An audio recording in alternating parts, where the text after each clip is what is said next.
Welcome back. Hope you're having a fantastic Friday. We're switching gears here, turning now to Capitol Hill. 3 of President Trump's most controversial cabinet picks facing tough questions by Senate lawmakers Thursday. That's right. Robert F. Kennedy Jr., Tulsi Gabbard, and Kash Patel were all on Capitol Hill, trying to reassure Senate leaders they are the right people for the job.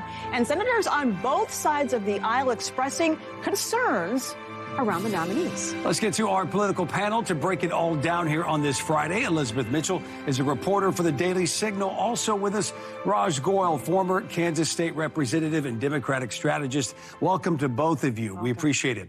RFK Jr. was back for day 2 of his confirmation hearing, testifying before the Senate Committee on Health, Education, Labor, and Pensions. Of the committee members, Chairman Bill Cassidy, a doctor, is hesitant or was hesitant about Kennedy's nomination. Listen to this back and forth.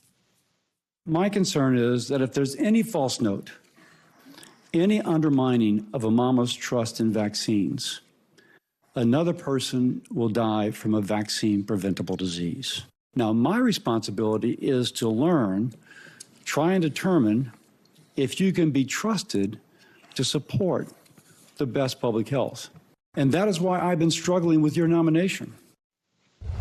Well, this hearing is largely seen as a courtesy, as it's the Senate Finance Committee who votes to advance RFK Jr.'s nomination. Elizabeth, we'll start with you. Based on what you've seen, did RFK Jr. do a good enough job to secure the support he needs? Because that was the chairman of the committee who is a Republican.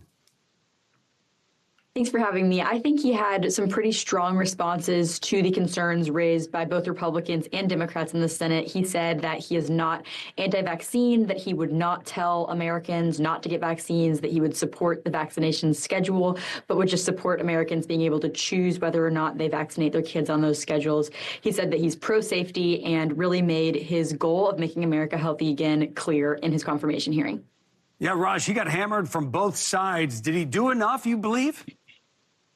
You know, look, the process is going to work itself out. I think the problem with Robert Kennedy is that, I think a lot of people, even Democrats and people on the center left, are happy that there's a lot of issues about the health of our country, the food supply, corporate food supply that are on the table. The problem is you can't really know what this guy ever believes. You know, I've had chronic Lyme disease. He said it was a bioweapon.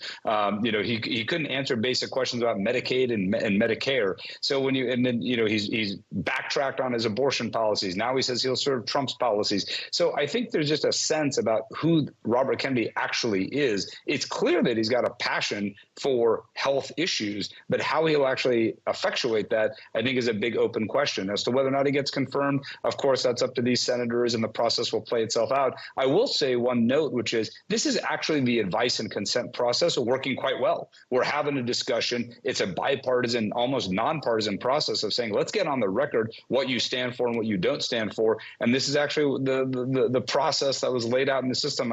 I think, given the fact that we have so many things that we don't agree on, let's at least give ourselves let's give the system a round of applause for going through the proper advice and consent process. Yeah, point well taken there. Let's turn to national intelligence. Trump's pick for Director of National Intelligence, in fact, Tulsi Gabbard, testified before the Senate Intelligence Committee. She faced her fair share of criticism as well. In 2017, Gabbard went to Syria. She met with ousted Syrian President Bashar al-Assad. During the hearing, she was questioned about her loyalties to the United States. Her response, watch. Those who oppose my nomination imply that I am loyal to something or someone other than God, my own conscience, and the Constitution of the United States.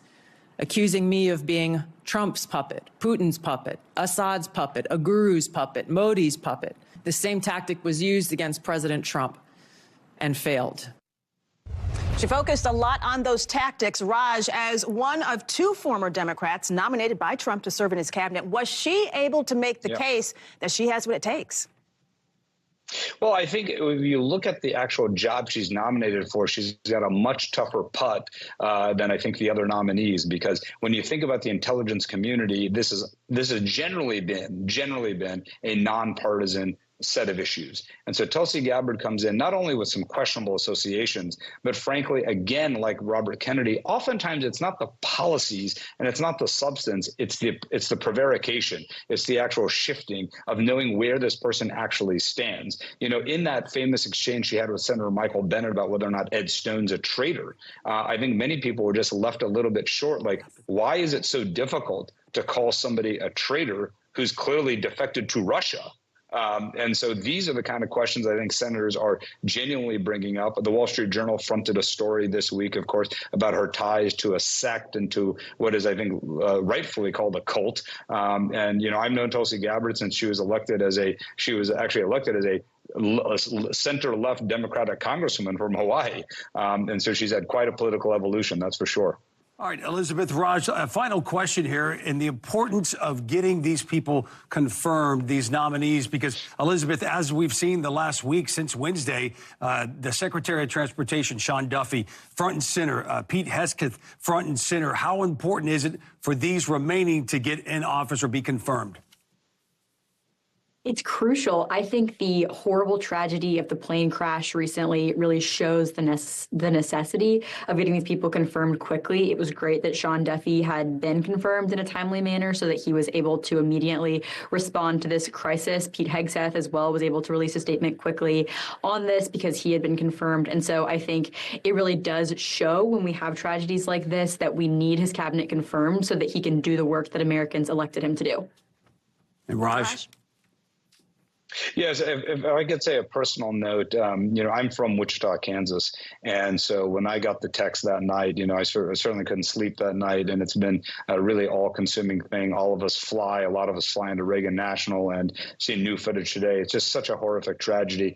So, yes, of course, I do believe that the cabinet should be seated as quickly as possible. The process does need to work itself out. I think it's worth noting that I was incredibly disappointed by Donald Trump and President Trump's almost disgusting lies about diversity being a cause of this, when you had actually, frankly, white males who were involved. You know, who was the chopper pilot. It really just made me as a native Kansan, you know, it made me feel terrible about sort of how he was handling it. And I really would hope, as you know, that we rise above that and we get out of the politics here and focus on these 67 lives lost, these families whose lives are ruined forever, and make sure that we never ever have a air traffic controller issue like that again. We need people who are competent and strong in government. You know, we don't really need to make this about politics at all.